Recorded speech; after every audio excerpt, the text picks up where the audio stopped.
Bonjour. Alors, les amis, je fais appel à vous pour dimanche. Ben oui, dimanche, nous maintenons notre marche à Marseille. Nous la maintenons parce que de toute façon, les dimanches derniers, les dimanches qui ont précédé, nous avons fait nos manifestations, nous avons même marché sans avoir de buvette. Hein. On ne buvait pas, on ne mangeait pas. Donc, on peut faire notre manifestation pendant le mois de Ramadan. Azali a décidé de faire son investiture le 26 mai, mais le 26 mai, ce sera pendant le mois de Ramadan. Il va la remettre plus tard. Alors, s'il la remet à plus tard, on continuera à faire les manifestations jusqu'à ce qu'on obtienne gain de cause. S'il a fait le 26 mai, ben nous continuerons à manifester jusqu'au 26 mai, on verra ce que ça va donner. Maintenant, les amis, vous vous rappelez pourquoi on fait ces manifestations? Si vous vous rappelez pas, je vais vous rappeler moi. Alors, on fait ces manifestations pour la liberté du peuple.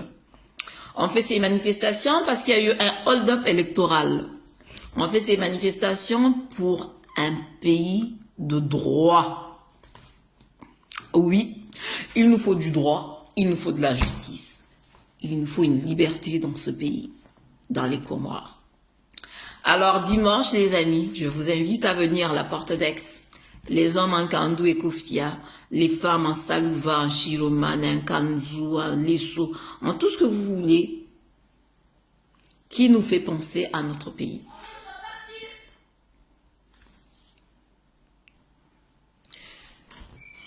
Alors, nous devons être dans les rues pour dénoncer tout ça.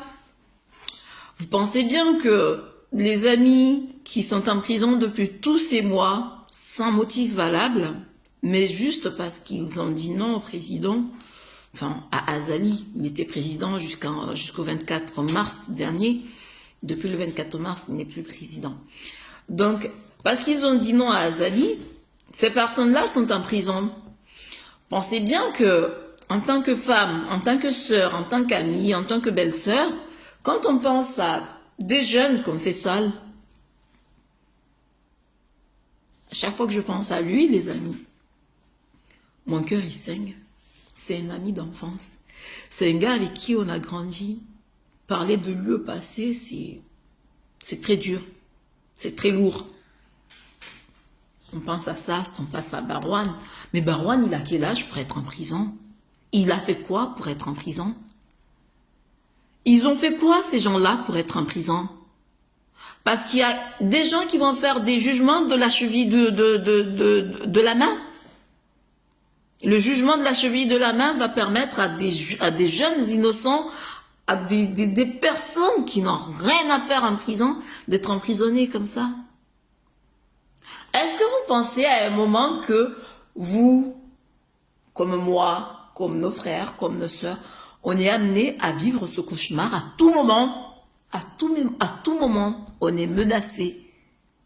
À tout moment, on risque d'être à la place de ces gens-là. Donc, c'est soit on est exilé comme Jafar, comme tous les autres candidats qui ont pu s'exiler, soit on est emprisonné à résidence, comme Sami, comme tous les autres. Soit on est en prison, ou pire encore, on est mort. On va laisser faire ça jusqu'à quand, les amis? Ça va changer quand? C'est qui va changer ça? Eh ben, c'est nous qui devons changer ça. C'est nous qui devons être dans les rues. C'est nous qui devons réclamer cette justice. C'est à nous de nous battre. Il n'y aura plus de prophètes, même s'il y en a un qui est venu imposer.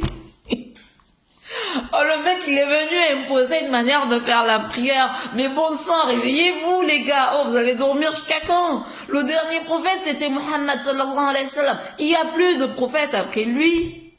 Et vous restez là. Un mec qui vient vous dire, vous faites la prière de cette manière-là. Est-ce que vous savez que malgré le fait que les Comores soient un pays à 100% musulmans, jusqu'aujourd'hui, on a été épargné des bombardements et des attentats? On a été épargné de ça. Mais là, ce ne sera plus le cas. Pourquoi ce ne sera plus le cas? Parce que vouloir mener cette manière d'imposer cette dictature-là, eh ben, il y a des gens qui vont péter un câble, il y a des gens qui vont en avoir marre, il y a des gens qui vont les Comores vont finir en bain de sang. Si on ne bouge pas, les Comores vont finir en bain de sang. Les Comores, c'est un tout petit pays. On est juste 800 000 habitants, la famille. 800 000 habitants. On fait un bain de sang qui va vivre. Qui va survivre? Nous ne sommes pas un grand pays. Hein. On est un tout petit pays. Quand on regarde sur le globe, on a des points. C'est des points, les Comores. C'est pas un triangle, un rectangle, un rond. Non, c'est des points. Des points. C'est tout petit. Et vous croyez qu'on peut venir nous imposer une manière de nous comporter, même pour la religion, et que ça passera? Non, ça ne passera pas. On est en train d'allumer les Comores, on est en train d'incendier les Comores petit à petit. Azali et tout son pouvoir est en train d'incendier les Comores. Ils sont en train de créer une révolte interne dans les Comores. Un bon matin, un frère tuera son propre frère. Une mère tuera sa propre fille parce que il y a une grosse différence de conception de la vie. Parce que la fille qui travaille avec le président, la fille qui travaille avec Azali, veut imposer sa manière de voir. Eh bien, la mère de Dieu a bien parce que et c'est dans ça que vous voulez qu'on avance, les amis. Dimanche, il faut sortir. Et c'est pas que dimanche, c'est toutes les fois où il faudra sortir qu'il faut sortir, la famille. Sortez, sortez, montrez votre mécontentement. Mais vous vous rendez compte, on vous oblige à pratiquer votre religion de la manière dont il la conçoit lui. Donc si maintenant l'Arabie Saoudite vient lui imposer de faire de cette manière-là pour lui donner 700 tonnes de dattes, il le fera. Et le jour où les Turcs viendront imposer une autre manière de voir les choses, il le fera. Seulement, il y aura déjà deux courants, comme il y a déjà deux courants actuellement entre sunnisme et chiisme. Il y a déjà ces deux courants-là. Est-ce que vous vous rendez compte qu'on est en train de vous monter les uns contre les autres, là, la famille? Il faut nous unir. Unissons-nous contre ces ennemis, contre les ennemis des Comores, contre nos ennemis. Parce que nos ennemis, aujourd'hui, ce n'est plus Bob Denard, ce n'est plus Marx. C'est l'État comorien actuel. C'est Azali, c'est Kiki, c'est Belou, c'est tous ces gens-là, Soufay Djihadi, le juge de la cheville de la main. C'est eux les ennemis des Comores aujourd'hui. Ce sont eux nos ennemis aujourd'hui, la famille. Sortez dans les rues, on compte sur vous.